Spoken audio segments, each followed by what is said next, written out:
Good morning and Shavua Tov, everybody. Thank you for joining us on this beautiful Sunday morning as we are studying together Perashat Hukat.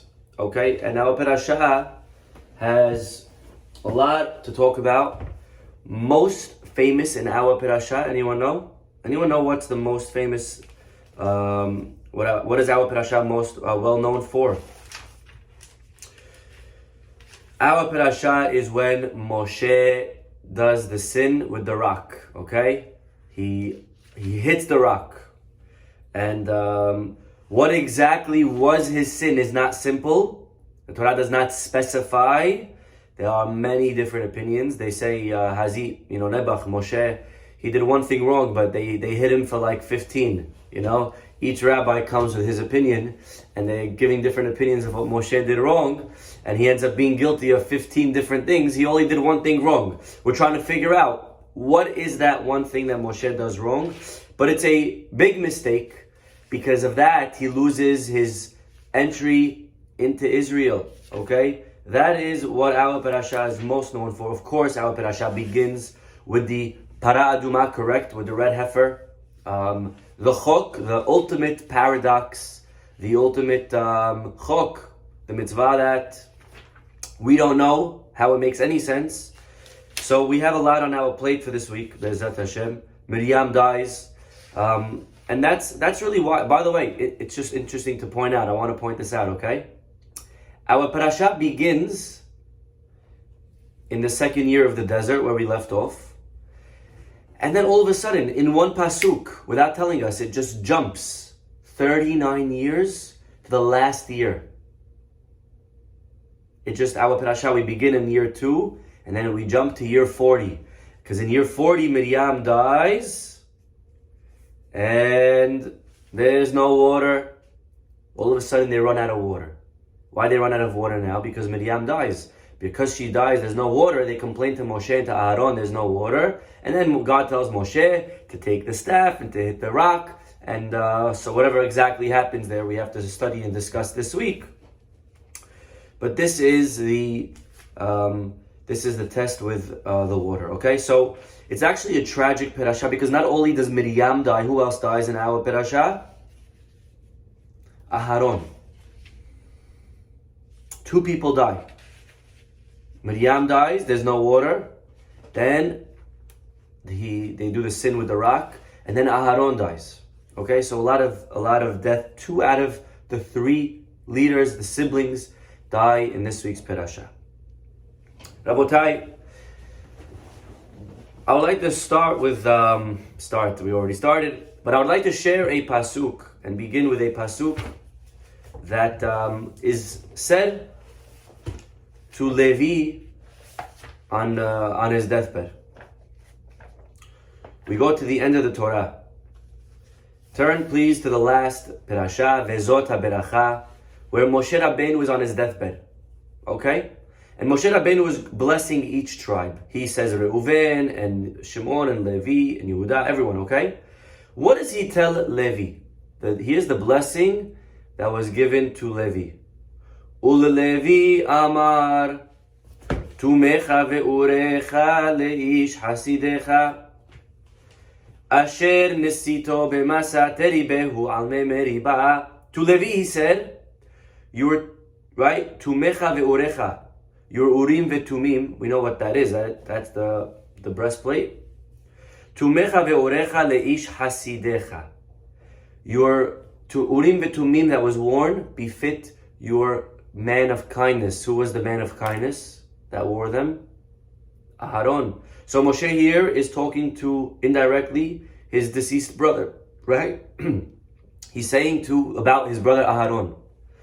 Asher nisito b'masa, whom was tested in Masa, and whom was challenged, terivehu al mei meriba, in the waters of strife, in the waters of Meribah. So Moshe Rabbeinu was saying about his own brother, Aharon, that he was tested in 2 places. One of them was Masa, one of them was Mei Meribah. And the question we're going to study today, through the lens and the guidance of Rav Schwab, something fantastic. We're going to study today, Be'ezrat Hashem, What happened in these places? Masa and Mei Meriba. What's the connection and what's the lesson for us? Okay, well, we go in order. And Ashen nisito b'Masa. Aharon was tested at Masa. Anyone know what happened at Masa?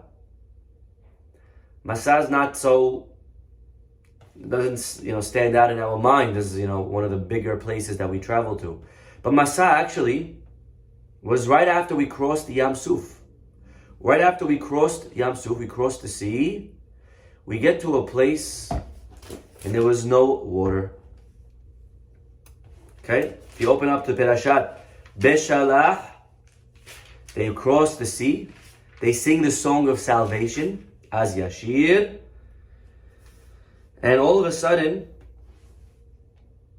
they get to a place called Masa. And they complain, there's no water. What are we going to drink? I guess the water that they had from when they crossed the sea ran out.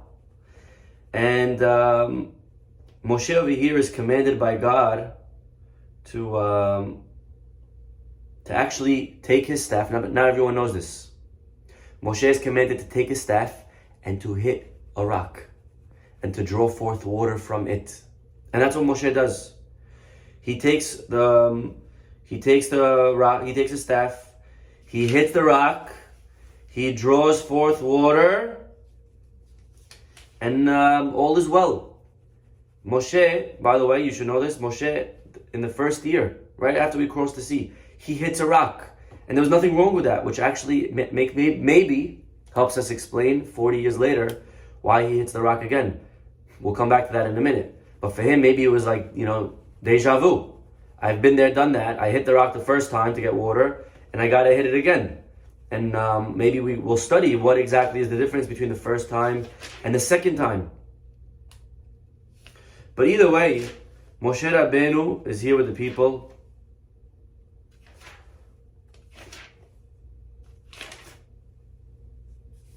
If you go to chapter 17, they complain there's no water.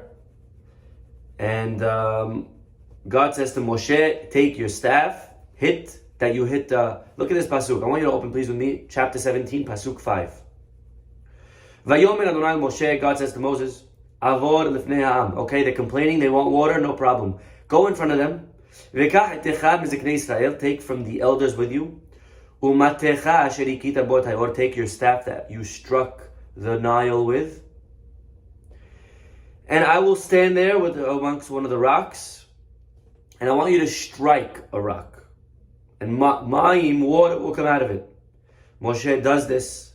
And what does he name the place? Vayikra shem makom Masa. He calls the place Masa Umriba. Okay? He called the place Masa Umriba because of the contention of the children of Israel, and because their test of Hashem saying, is Hashem amongst us or not? Okay, beautiful. So here we located the place Masa. We located what happened in Masa. In Masa, the people complained, there's no water. Moshe is told to hit the rock. What happens? He hits it, water comes out, all is well, Mazal Tov, beautiful. And they have water now from this rock for the next 40 years. Until our Perasha, where Miriam dies, and then they run out of water again. Because the water was Bizchut Miriam. So we know what happened in Masa. The question though is, what does that have to do with Aharon? Remember, Moshe Rabbeinu on his deathbed, he says, Asher nisito b'Masa. You tested Aaron at Masa. Where was the test for Aharon? Anyone even see his name? I didn't even see Aaron's name. Nothing to do with Aharon. There's no test for him. It was between Moshe and the people. The people wanted water. Moshe hit the rock. There's no test of Aharon here. And the answer is, that's exactly the test. Aharon's name is not mentioned. And that's the test for Aharon. Because, remember, Aharon till now was the one who was using the staff to do miracles. Remember the first makah of blood? Who hit the Nile? Not Moshe. He wasn't allowed to hit it. Why? Because He owed his life. He had a debt of gratitude to the Nile for saving him when he was a baby. Remember the basket? God says, Moshe, let Aaron hit the Nile. You don't do it. You have to have hakarat hatov. You owe gratitude to the Nile. You say on the side, let Aharon hit the Nile. The next plague, frogs. Who hits the Nile? Again, Aharon. The next plague, lice. Who hits the sand? Not Moshe. Aharon, because Moshe again was saved by the lice when the sand, buried the Egyptian that he killed. Okay? So Moshe, by the way, interesting question. I'll let you think about. He can't hit the sand because the sand saved him when it buried the Egyptian, but that wasn't even helpful. Because the next day people found out that he killed the Egyptian. Remember? And that's why he had to run. He was a fugitive, and he ended up running to Midian. That's where he met Yitro, and he married Tzipporah. So why does he even have to show appreciation if it didn't even help? You know, the sand that saved my life, sand that saved what? What life? Sand that covered which Egyptian? It didn't really do a good job, you know? But that's food for thought. I want you to think about it. You can write in your answers if you like. But where's the test for Aharon over here? The answer is because Aharon was the one that was doing everything with the staffs till now. It wasn't Moshe that hit the Nile. And when God says to Moshe, hit the rock. Look at the pasuk one more time. Pasuk 5. God says to Moshe, take the rock, take the staff that you used to hit the Nile. Now, if you're Aharon and you're there, wait, did Moshe hit the Nile? No, he didn't.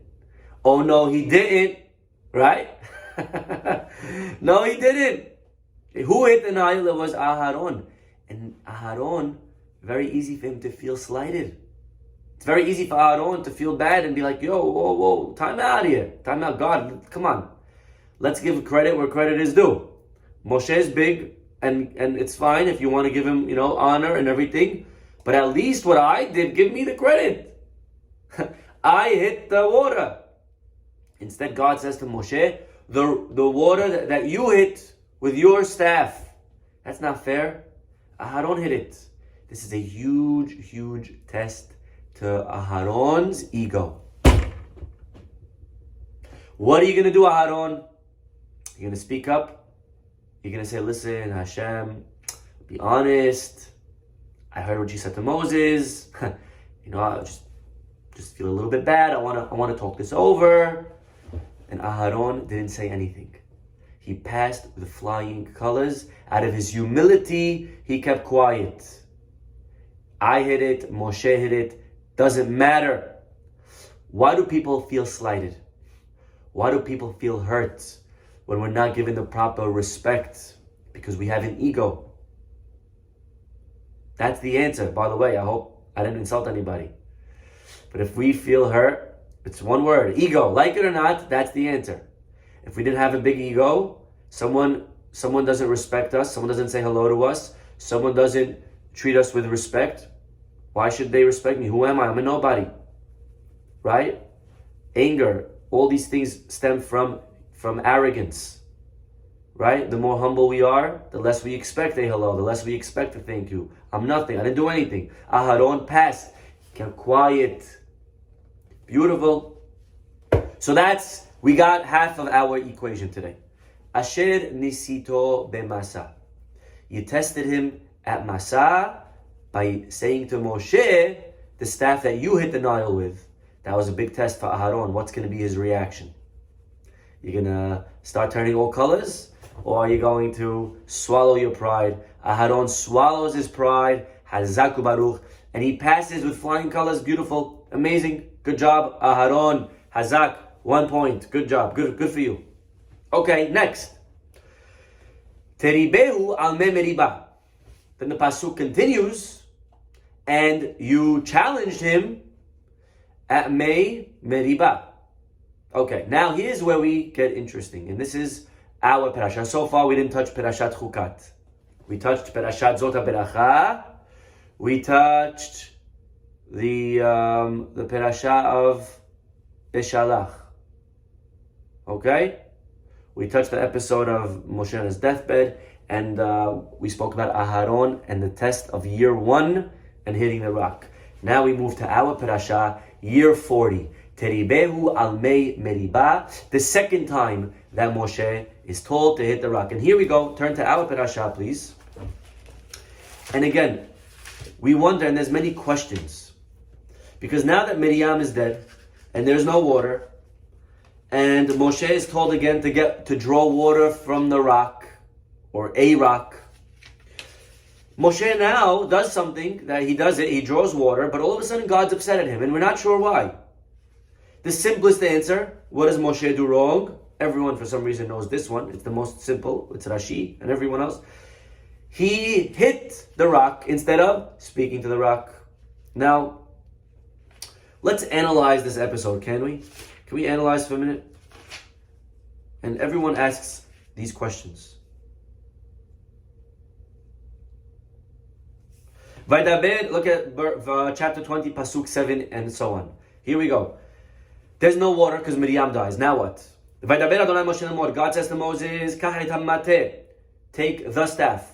Okay, interesting that we refer to it here as hammateh, not matecha, your staff. Usually God says to Moshe, take your staff. Over here it leaves out your staff. Okay, take the staff, gather the people, you and Aaron, and speak to the rock in front of them, and it will bring forth water. Now, what's interesting is Moshe is punished for whatever he does wrong. Now let's go for a minute with Rashi, that the sin was that he hit. Now, the question is, if he was really meant to speak to the rock, why take your staff? Why does God have to specify, take the staff? The staff's with him anyways. If I want you to put yourself in Moshe's shoes for a second, okay? God comes to you and says, take a staff, go to the rock. So you know that every word by God is calculated. So if God's telling you to take the staff, he must want you to use it, right? And that's probably what Moshe was thinking. So why take the staff if I'm not going to hit with it? Right? Number 2, what does it mean? Vaikach, next pasuk, Vaikach Moshe et hammateh milifnei Hashem. Moses takes the staff from before Hashem, as he was commanded, and he gathers the people, and he does whatever he does. Where was this staff? Milifnei Hashem. The staff that was in front of God? Was it in front of God? What does that mean, in front of God? It's with Moshe all along. What does it mean he took the staff that was in front of God? Why would the staff be in front of God? Which usually means in the Mishkan. What's Moshe's staff doing in the Mishkan? It's all along, it's with him. And because of this, many commentaries say something very powerful. And if you never heard it, you're going to be shocked. You ready? The staff that God commands Moses to take was not his staff. Like we pointed out, it doesn't say matecha. It doesn't say your staff. What does it say? Kach et hammateh, take the staff. And he goes and he takes the staff that was in front of God. But which staff is in the Mishkan? Now we should know the answer because we just read last week's Parashat Korach. Remember the test that was going to prove that Aharon was legitimate to Korach? We just read it yesterday. What was the test? Take 12 staves, place them in the Mishkan. Which one will grow almonds? Which one will sprout? And what happens? Aharon's does. Aharon's grows almonds, grows everything, it sprouts. And whatever happened to that staff, by the way? And because, by the way, when everyone sees that, they get quiet and they say, okay, Aharon is legitimate, we're sorry, and they go home. End of Korach, end of story. Whatever happens with that? Says the pasuk, last week's parasha, chapter 17, pasuk 25. Vayomer Adonai Moshe, God says to Moses, Hashevet mateh Aharon lifnei ha'edut. Bring back the staff of Aharon before the testimony. Lemishmeret, for a safekeeping. Save that staff. Don't throw it out. That's a very powerful staff. That staff that sprouted, grew almonds. Keep it as a safe. One day, you're going to need it. For what? Le'ot, you're not going to believe this. Le'ot livnei meri. Keep it as a sign for the meri, for the rebellious ones. One day we're going to need it for the rebellious ones. We just read this yesterday. What does our parasha say? 40 years later, Moshe Rabbeinu, he calls the people and he says, Shim'una hamorim. Listen, you rebellious ones. This is what we were saving the staff for when we did this test with Korach. We're saving, and Moshe put it in the Aron, in the Holy Ark, and it was there hanging out for how many days? Not a day, not a week, not a month, not a year, 39 years. It was hanging out, nothing. All of a sudden, again, in the book, it's back-to-back parashiyot, because like we said, it jumps 39 years. 39 years later, God says to Moshe, go take the mateh. Which mateh? Your mateh? No, not your mateh. Take the mateh. Which mateh? The mateh that's in front of God. Aharon's staff. The one that's in there, in front of the Holy of Holies. The one that's in front of God. And take that staff. Don't take your staff because you don't need it. You needed it in year 1 to hit. But this time we're not hitting. This time we're talking. And why am I taking your staff? You're taking the staff. If a dry piece of wood could all of a sudden grow almonds, then a rock could grow and bring water as well. Same thing. If the wood could bring forth water and sprout, so too can a rock. And this is how many explain what Moshe was meant to accomplish. He's supposed to take that staff, show it to the people, reinforce their emunah. Say, guys, look, Hashem could bring water from a piece of wood. He could bring water from a rock. And he's supposed to wave the staff and show everyone and reinforce their emunah in Hashem. This is the time to reuse that staff that God said to put it in safekeeping for 40 years. We're going to save it for one day. Le'ot livnei meri. We're going to save it for a sign for the rebellious ones. Now's that time. Here we go, Moshe. The stage is set. And all you got to do is show them the staff. And it's going to reinforce their emunah. These people don't remember the miracle from 40 years ago. You know, we forget. Sometimes we forget. 40 years is a long time. Just show them. Their emunah is going to be strengthened again. Moshe takes the staff. And he's ready to just show them. All you got to do is show them. And wait. Just wait a few seconds. And they're going to learn the lesson. But Moshe got a little bit excited. He jumped the gun. Moshe was afraid that showing them alone wasn't going to accomplish. And then they're going to be like, they're going to lose the moment. He's going to lose their moment and their attention. So he had their attention, and he hits the rock too soon with his own staff.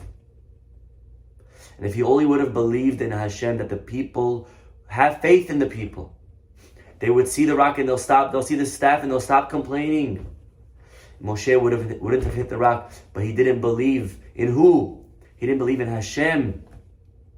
The mistake of Moshe wasn't that he hit the rock.